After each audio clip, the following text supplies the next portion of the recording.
Bien, lo que versa mi trabajo tiene que ver, uno, con algunos aspectos de reflexiones sobre lo que tiene que ver con un revisionismo de la historiografía tanto chilena como mapuche sobre cómo hemos construido los relatos, cómo hemos formado relatos, pero en esa formación de relatos a veces hemos dejado afuera elementos que son sumamente importantes, pero muchas veces por concepción ideológica las hemos preferido ocultar. Y esto significa en el fondo que hacemos un juego en el cual nos mentimos nosotros mismos.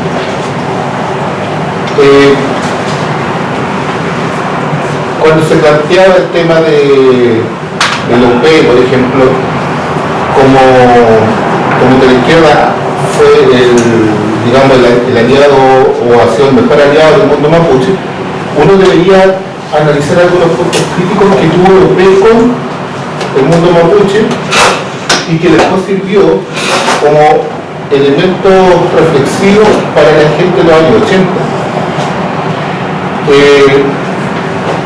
Acá hay un pequeño trozo de lo que se llamó marco teórico de la UP, que lo presentó Víctor Leonardo en México, y que en el fondo en ese tiempo se publicó en la revista Indigenista.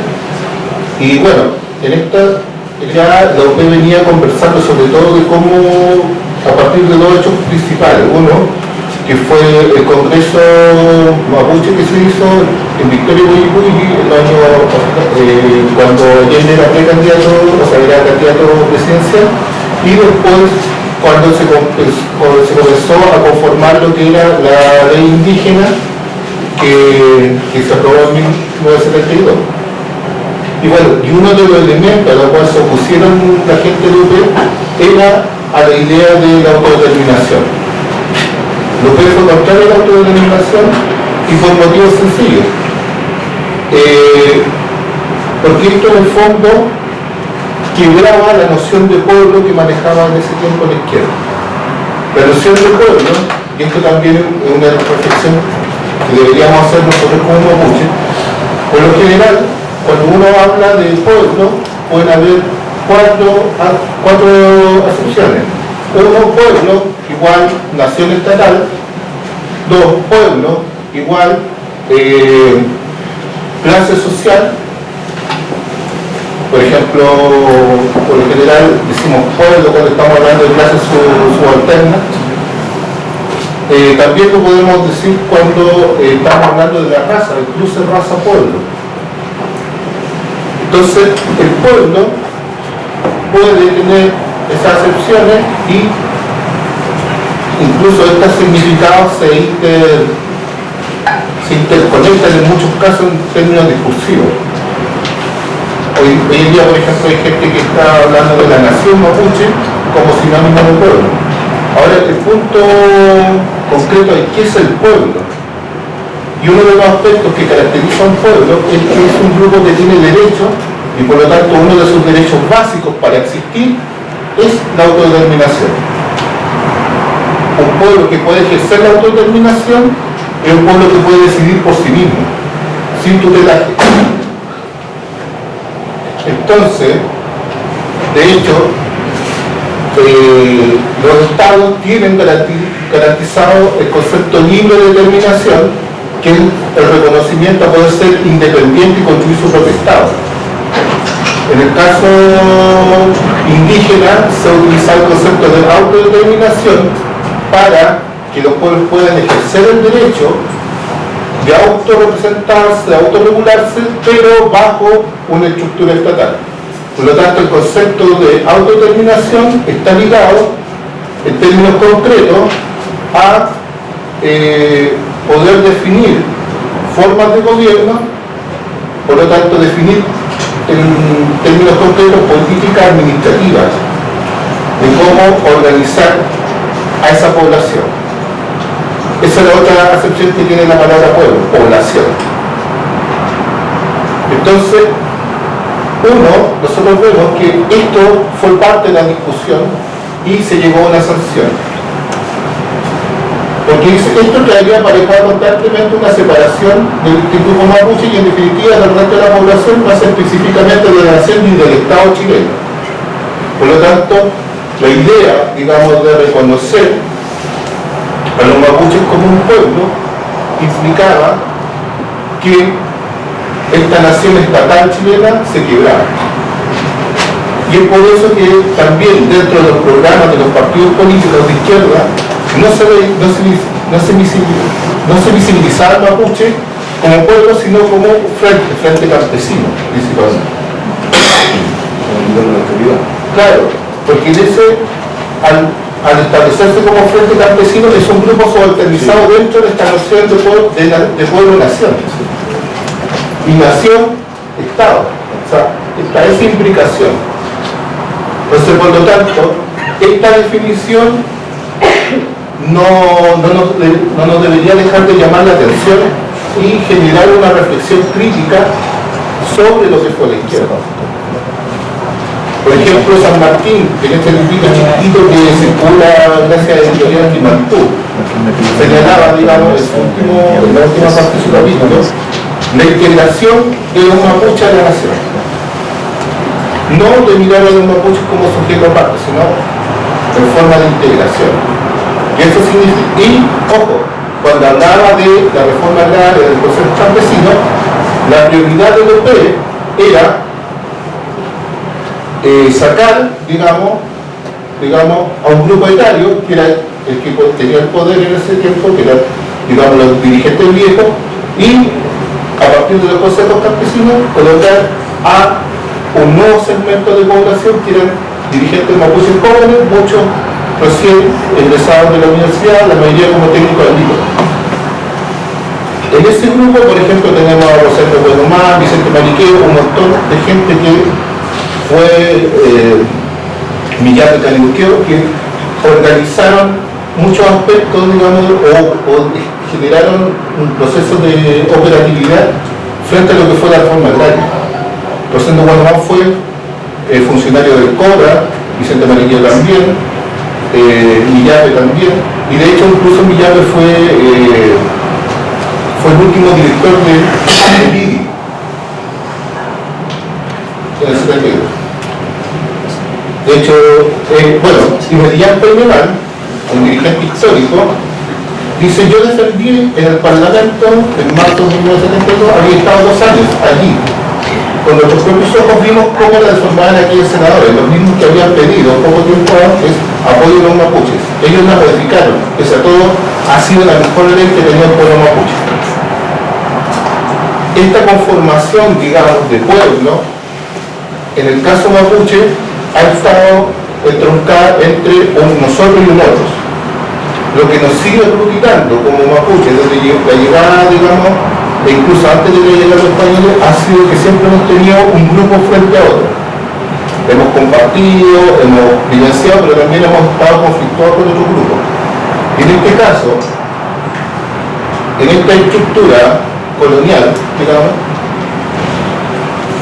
veíamos que en el fondo hay una situación de conflicto que nos mantiene entre nosotros y los otros. Es por eso que los mapuches nunca pudieron encajar bien en los asentamientos, y de hecho Berrichetti, cuando lo trae para analizar de por qué los mapuches no encajaban dentro de los asentamientos, decía: bueno, es que el problema de los mapuches es que tienen un pensamiento pequeño burgués. ¿Y por qué el pensamiento pequeño burgués? Porque el mapuche siente que es dueño de sus medios de producción. Esos medios de producción no son colectivistas.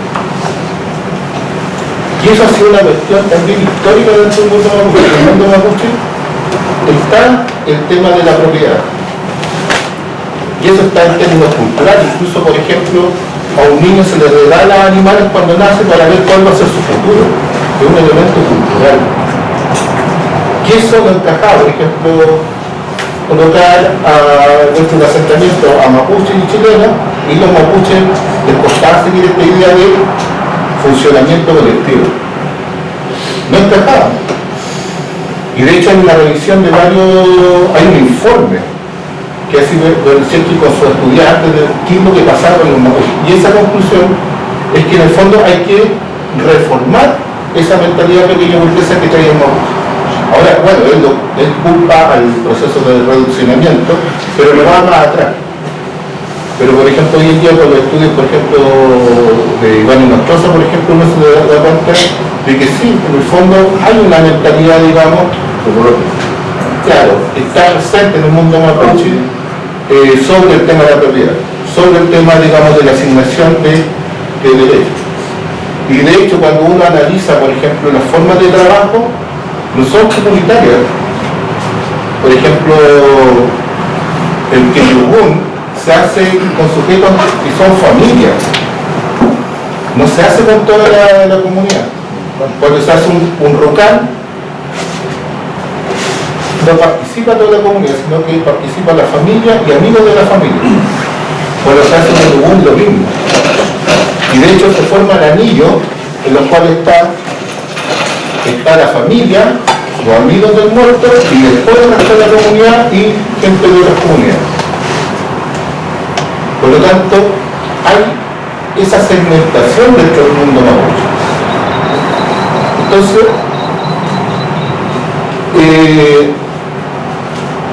Fernando Muchupil, que ya después del golpe, estando en Nicaragua, con la euforia del triunfo sandinista, empieza a reflexionar qué pasó con los mapuches. Y él dice, bueno, el tema de una minoría nacional diferencial que ni lo ve, no pudo ver ni tratar teóricamente, pero por otra parte los mapuches lo hicieron hincapié en este punto. O sea, en ese momento los mapuches sentíamos que éramos distintos a los huincas, incluso a los huincas pobres, que éramos distintos, pero no lo habíamos problematizado políticamente. Y eso es un elemento a los cuales nosotros tenemos que echar ojo. ¿Cómo problematizar políticamente lo que está pasando? O sea, no es que yo esté en contra de la izquierda. O sea, yo siento que la izquierda generó elementos muy positivos. O sea, de la reforma agraria, por ejemplo, el alcanzar a 150.000 hectáreas recuperadas es un valor.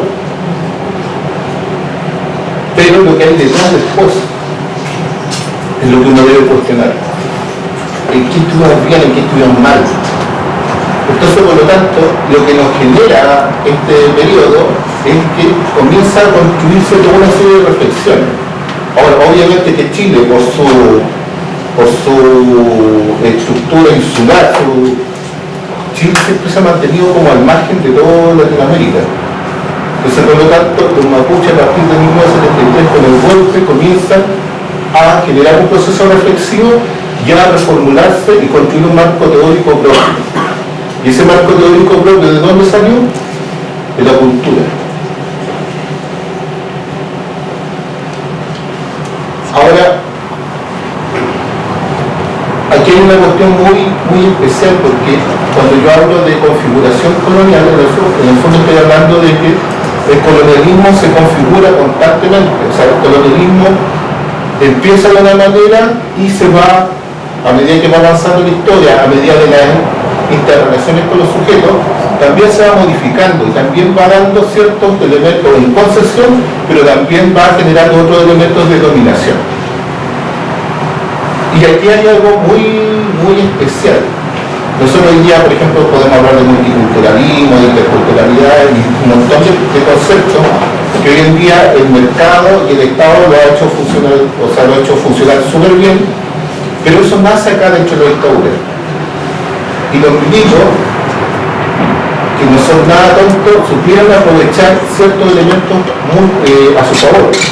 Primero que nada, cuando llegan los milicos, ellos sienten que están refundando la patria.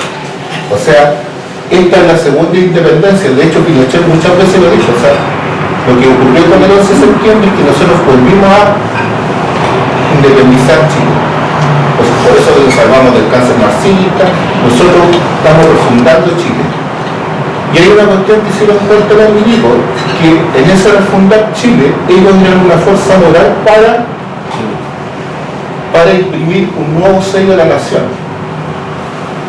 Porque cuál era la tesis de ellos, era que en el fondo lo que había hecho el marxismo era dividir a los hermanos, y por lo tanto este pueblo, la población, esta nación, se había quebrantado, y por lo tanto ellos eran los llamados a unir.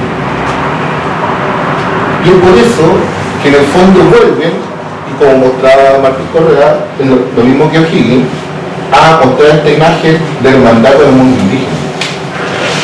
Y era paradójico porque la política militar, por un lado, a partir, digamos, del decreto 2568, niega a los indígenas de manera tajante. Se dice, al subdividir las comunidades indígenas, pierden la calidad indígena, dejan de ser indígenas las tierras, la tierra y sus ocupantes.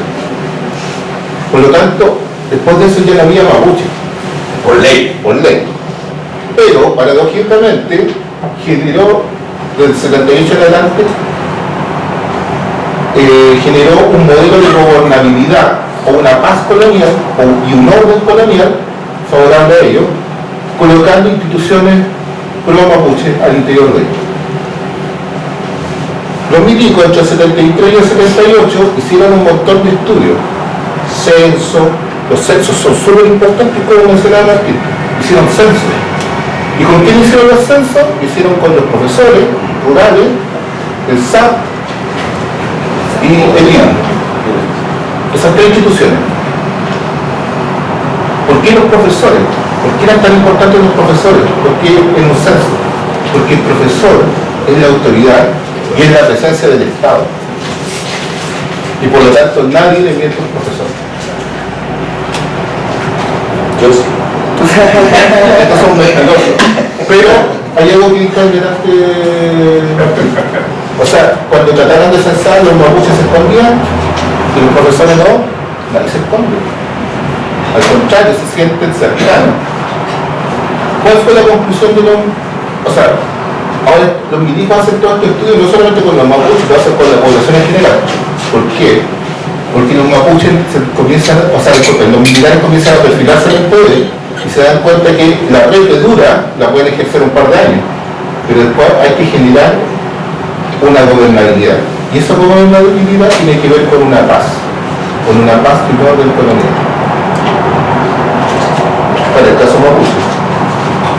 Entonces, por lo tanto, en ese espacio hacen estos estudios para finalmente llegar a la conclusión de que necesitan, y esto lo hacen de distintas formas en distintas regiones.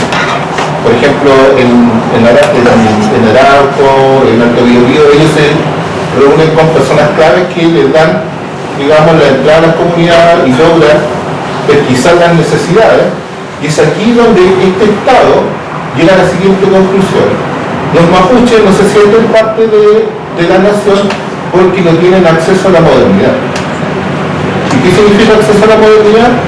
Camino, algo tan simple como camino.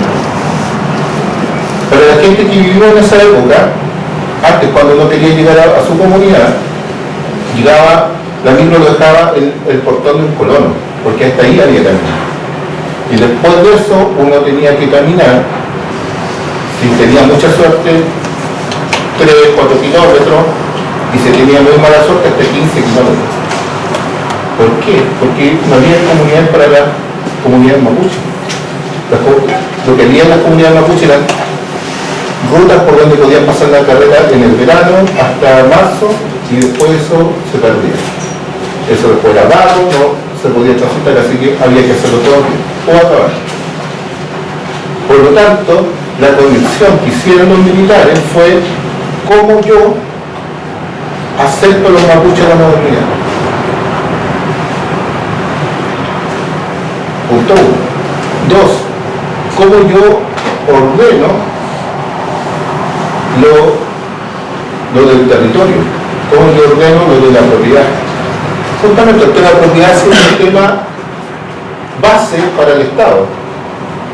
De hecho, la propuesta hacia el mundo mapuche no surge por el problema mapuche, sino surge en el tema de tierra por el tema de cómo sanear la propiedad en Chile. Porque propiedad se comienza a ligar a consumo. El propietario compra, el propietario invierte. Por lo tanto, la nueva dinámica del mercado era importante. Entonces, la contrarreforma agraria tuvo que ver con entregarle los predios de los parceleros, no mapuche, y en el caso mapuche tuvo que ver con la subdivisión de comunidades.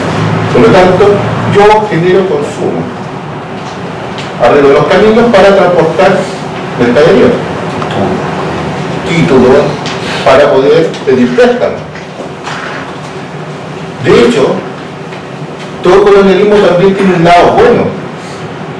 Hasta 1980, la mayoría de los niños no podían ir a la escuela porque en el fondo tenían que cuidar animales porque no había cercos. ¿Y cómo se les decía a los niños? Los cercos vivos. Eso eran los niños en los campos, los cercos vivos. Entonces un cabro chico podía llegar hasta el tercero básico porque de ahí tenía que cuidar animales. Y de hecho, cuando no estaba en la escuela, los niños vivían cuidando animales. Y no solamente eso. Muchos de los niños eran arrentados hacia otras familias para cuidar animales. Entonces cuando llegó Papito Pinochet, con cercos, con caminos, comienzan a estudiar los pobres chicos y los mapuches incluso empiezan a donar tierra para hacer escuelas. Ahora, ¿por qué no enseñan la lengua mapuche en la escuela? Porque preguntaban antes de terminar el charla. Mira, a ver, el hecho es que pasa rápido. Lo que genera esta relación, digamos, esta construcción, digamos, de esta política informal, esta política semipública, porque en el fondo se comenzaron a generar inversiones y todo lo demás, fue un control psicopolítico. O sea, ya no era la necesidad, digamos, biopolítica, como decía Foucault, de meterlo en la escuela, formatearlo, meterlo. Comenzó a generar una idea de estar bien consigo mismo. Entonces, es por eso que aparece el discurso: ustedes los mapuches son los primeros chilenos, siéntense orgullosos. Ustedes mapuches ahora tienen para salir a comerciar. Ustedes ahora tienen subsidio rural para tener una casa de zinc. Y eso comienza dentro de la mentalidad mapuche a formarse una idea de que están mejorando, que están entrando a la modernidad. Son dueños de lo propio. Son dueños de lo propio, entran a la modernidad, por lo tanto el control ya no va por disciplinarlo, sino va por hacerlo sentir bien, o sea, seducirlo psicológicamente. En el 86-87, dentro de la unidad, digamos, de educación rural, se comienza a hablar de biculturalidad, que era el concepto, digamos, de que se podían vivir entre dos culturas, que se podían hablar dos lenguas. En este caso, obviamente no se reconocía como lengua mapuche, sino se reconocía como dialecto, pero que eso se podía hablar en la escuela. Y comienzan a existir las primeras investigaciones sobre el tema del mapuche ya para implementarse en la escuela. El tema no solamente termina ahí, sino que aparte lo que hace la dictadura es que con las donaciones de terreno se construyen escuelas, postas y retenes. Iglesias, sí, iglesias. Pero eso no tanto por el Estado, sino que esas son donaciones más que nada para lo evangélico principalmente. Pero, ojo, vuelvo atrás, escuelas, postas, retenes. El plan fronterizo, fíjense, vayan para la cordillera. En la cordillera siempre van a ver la escuela, el retén y la posta casi juntos. Funciona de esa manera. Y era el decirle a la gente: mira, ahora tú eres parte de esta nación, eres parte de esta. Por lo tanto, comienza a trabajarse. Y esto, para ir finalizando, esto esto es algo dramático, porque en el fondo juegan con la construcción de la identidad. La identidad comienza a ser mediada por las políticas públicas, cosa que después toma la concertación y la transforma en política pública real. Vean cualquier texto de educación o salud intercultural y uno de los primeros elementos que aparece ahí es el concepto de identidad. Una identidad normada, una identidad trabajada para ser funcional y no terminar con esta idea de nación estatal, sino de convivencia al interior de la nación estatal. Para ir finalizando, esto no abre un debate concreto entre los derechos. Bueno, yo creo que algunos de ustedes han visto el tema, digamos, de los derechos civiles para la población negra en Estados Unidos. Bueno, ven a dos íconos, Martin Luther King y Malcolm X. Malcolm X planteaba incluso, desde su radicalidad, digamos, islámica y todo lo demás, planteó una cosa muy interesante que era el ejercer la autodeterminación a partir de la creación de un Estado negro dentro de Estados Unidos. Y Martin Luther King planteaba, digamos, el reconocimiento por parte del Estado para acceder a los beneficios del Estado. Por lo tanto, lo que hizo en ese momento la población negra fue decidir por uno de los caminos y terminó esta idea de reconocimiento y acceso, y por lo tanto que se respete la identidad negra, tengamos de los negros, veamos historia de los negros, veamos literatura de los negros, poesía de los negros, subyugados. Por lo tanto, hoy en día, lo peligroso de no pensar esto es que la población mapuche, el pueblo mapuche, que ahora básicamente es un pueblo urbano, o sea, el 70% de los mapuches viven en la orilla, comienza a elegir esa segunda opción y deje de lado el concepto de autodeterminación. Y por lo tanto terminemos igual que los negros en Estados Unidos, con política diferenciada y con un racismo, digamos, un racismo buenoide, un racismo, digamos, positivo. Entonces, eso es el gran problema. Con un presidente. Incluso hasta con un presidente mapuche, porque no, de hecho, la política, y aquí necesito 2 minutos solamente. La política actual de Piñera va justamente a consolidar esa vía con una ley de cuotas. Ya, dentro de los partidos debemos de la participación al mapuchito. Y démosle la participación a la mujer igual, porque también va a ser por ley de cuotas. Ya, si los mapuchitos sean un 15% de nuestro listado oficial, igual son votos. Igual son votos. Por lo tanto, refuerza este modelo clientelar que generó la dictadura. Por otro lado, el tema de las tierras, y aquí sí que hay una cuestión perversa, y con esto quiero cerrar. Aquí viene lo más perverso todo con este control psicopolítico. Hoy en día, si yo modifico el artículo 13 y dejo que los predios que están cercanos a las ciudades se vendan, en el fondo eso es tierra que yo le voy a regalar al mercado. ¿Y cómo va a operar aquí lo psicopolítico?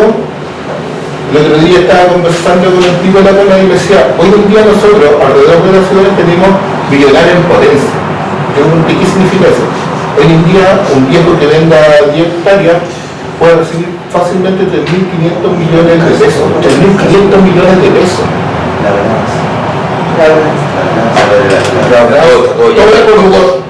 O sea, y esto opera en dos sentidos. Uno,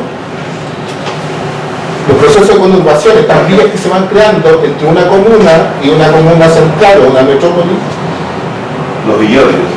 todos esos villorrios, yo les cambio el giro en el uso de la tierra y lo urbanizo.